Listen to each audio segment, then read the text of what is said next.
Today's episode of 好机车频道 is sponsored by Aquagen Deep Sparkling Ocean Water. Happy 100-year anniversary to Disney! Yay! 你们活下去了100年呢! But this year is the worst year in Disney history. And since they did it all to themselves, then you have my permission to die. 2023, the year Disney's usually perfect kingdom came crumbling down. A string of box office busts and culture class disasters has Mickey watching profits go poof instead of bibbidi-bobbidi boom. Now, we've covered plenty of Disney plunders this year, and there were even folks in the comments like, 你们说的太过分了，其实他们今年的电影蛮好看呐。Word? Let's play a short round of Follow the Money, shall we? Disney's 100th anniversary extravaganza Wish turned into a goddamn hopeless nightmare. The $200 million nostalgia-filled movie only conjured up $31 million over Thanksgiving weekend, leaving Disney with a box office pumpkin instead of a carriage. Even The Lion King opened at $40 million back in 1994, yo. And the critics, those who even knew the movie was out, gave Wish a huge pass, saying it felt more like a corporate advertisement than a magical movie. If you put a bunch of executives in a room and told them to put out a list of what elements you have to have in a Disney feature, this is what you get. It's possible to catch the Zeitgeist Express and still suck. And here's the proof. Fun verse of whatever the fuck, and Chris Buck's flaccid, disturbing, lame-is for kids Disney flick.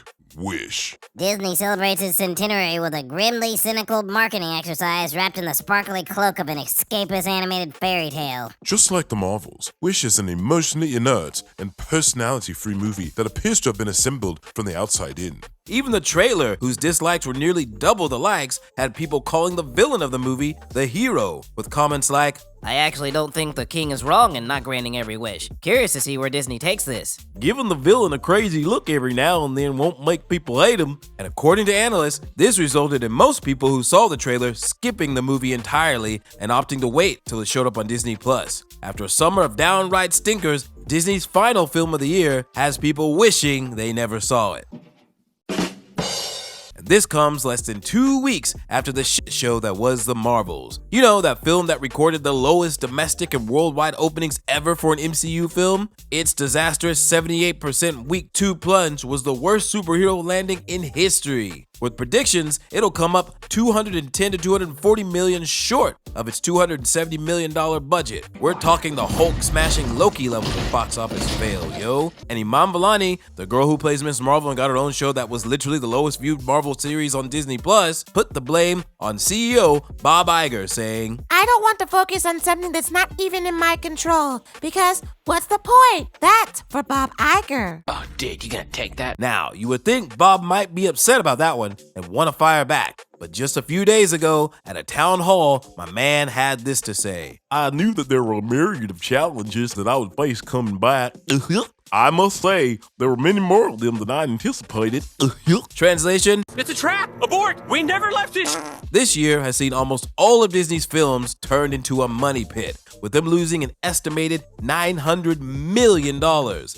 Jesus. The $250 million Little Mermaid remake couldn't quite shake its land legs with its race swap, leaving it $100 million in the hole. Guardians of the Galaxy is the only movie that made money, making it the 4th highest grossing film this year. But other than that, it was a season of red ink for the Mouse House. Even whip-cracking Indiana Jones couldn't save Disney's gloomy summer. With its 5th feature, Indiana Jones and the Dial Tone of Destiny, the female-empowered character infusion which saw Indy taking a backseat in his own movie lost a whopping $100 million, sunk deep under the sea by its mega $290 million budget and mixed reviews. And where the problems began on screen, they got even worse off screen, with Disney catching flack for leaning too far left politically, worrying more about their ESG score than their customer satisfaction rating. Well, ESG is billed by its supporters as a style of investing, but it really is a stalking horse for large asset managers like BlackRock, State Street, and Vanguard to push far left woke politics on corporate America using public pension dollars. And they basically use money that's supposed to be handled politically neutral, completely focused on returns. They've now used ESG as basically an excuse to push their own personal politics. Basically, they highlighted for investors that they're having some issues with disconnecting with consumers over their far left woke politics. That shows just how much of a lie this entire ESG movement has been, because the entire excuse for asset managers doing this was saying, listen, we're not actually playing politics with your money. All of these things are in the long-term financial interests of these companies. These are all the directions in which the market is going. We're just helping push these companies to get there sooner. Well, Disney is proof positive that that is not the case. Look at this company. It's gone woke. Its movies are woke. All its advertising has gone woke, and it's crashing and burning. So it really puts a lie to the entire ESG scam. Not only that, but Disney is also getting embroiled in a very public war with the governor of Florida over legislation of its Don't Say Gay bill, which cost Disney its $1 billion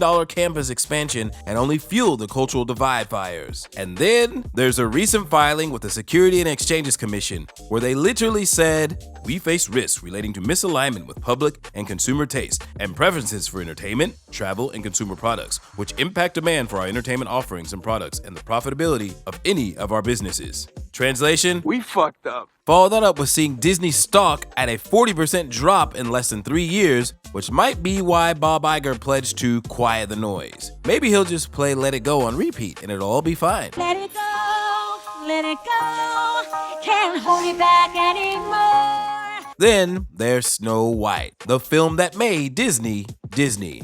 After the casting of Rachel Zegler, Weird. we all know how that went. The project faced further backlash for replacing the Seven Dwarfs with mostly regular people. And then, when they couldn't take any more of the backlash, they tried to fix it by bringing back the dwarves as CGI troll-looking creatures, ignoring the very large problem that they were taking away opportunities from dwarf actors. Not to mention the original title of Snow White and the Seven Dwarfs was now just Snow White. Oh, and let's not forget how Rachel Zegler went on her own Tenet PR tour, boasting about how little of a she gave about the source material. I was scared of the original cartoon. I think I watched it once and then I never picked it up again.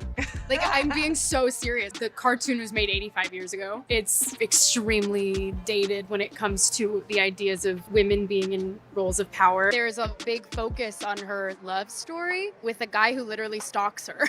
Yeah.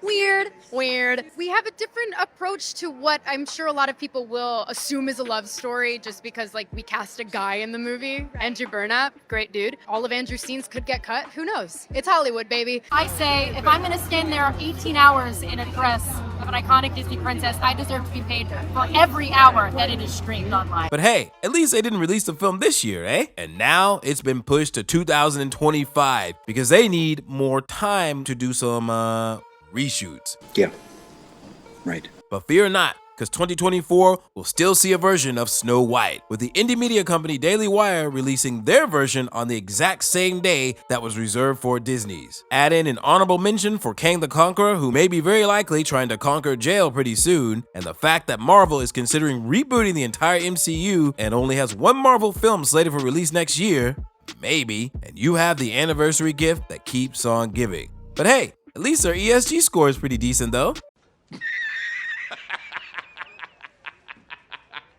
So, do you guys think they'll be able to turn it around in 2024, or are they completely done? Let me know in the comments down below, and I will see you on the flip side. Peace!